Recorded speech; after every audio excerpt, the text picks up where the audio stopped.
ভারতে ইলিশ রফতানির সিদ্ধান্তকে অনেকে মাছ কূটনীতির অংশ বললেও কেউ কেউ করছেন সমালোচনা। ক্ষমা চেয়ে কেন আবার ইলিশ রফতানির সিদ্ধান্ত, এমন প্রশ্ন যেমন আছে, তেমনি অনেকে প্রতিবেশীর সাথে সৌহার্দ্যপূর্ণ সম্পর্ক বৃদ্ধির প্রয়াস হিসেবেও দেখছেন।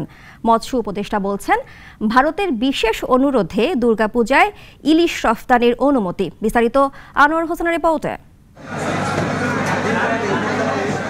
আসন্ন দুর্গাপূজায় প্রতিবেশী ভারতে এবার ইলিশ রপ্তানি করা সম্ভব নয় জানিয়ে ক্ষমা চেয়েছিলেন মৎস্য ও প্রাণী সম্পদ উপদেষ্টা। একই সাথে ইলিশকে সীমান্ত পার হতে না দেওয়ার দৃঢ় প্রত্যয় ব্যক্ত করেছিলেন তিনি।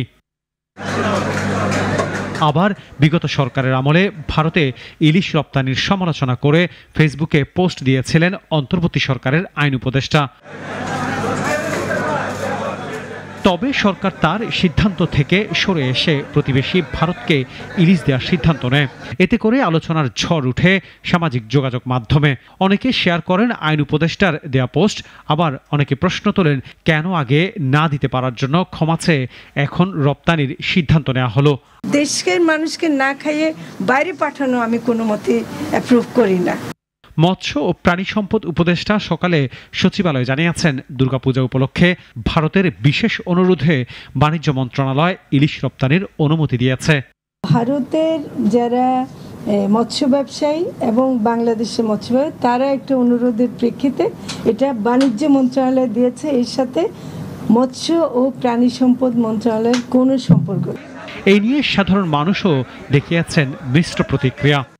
আগের বছর এই সময় এর চেয়ে কম দামে ইলিশ কিনা গেছে, এবার আরো বেশি।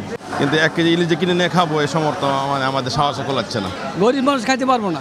এই সময় মাছটার দাম এই যে 1 কেজি 200 গ্রাম সাইজের মাছটা 1400 টাকার কথা।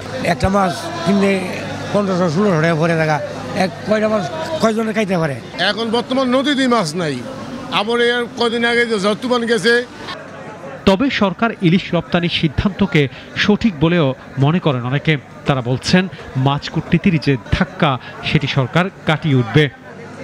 এখন দেখার বিষয় প্রতিবেশীর পাতে তুলে দেয়া পদ্মার ইলিশ কতটা ভবিষ্যৎ সম্পর্ককে টেকসই করে।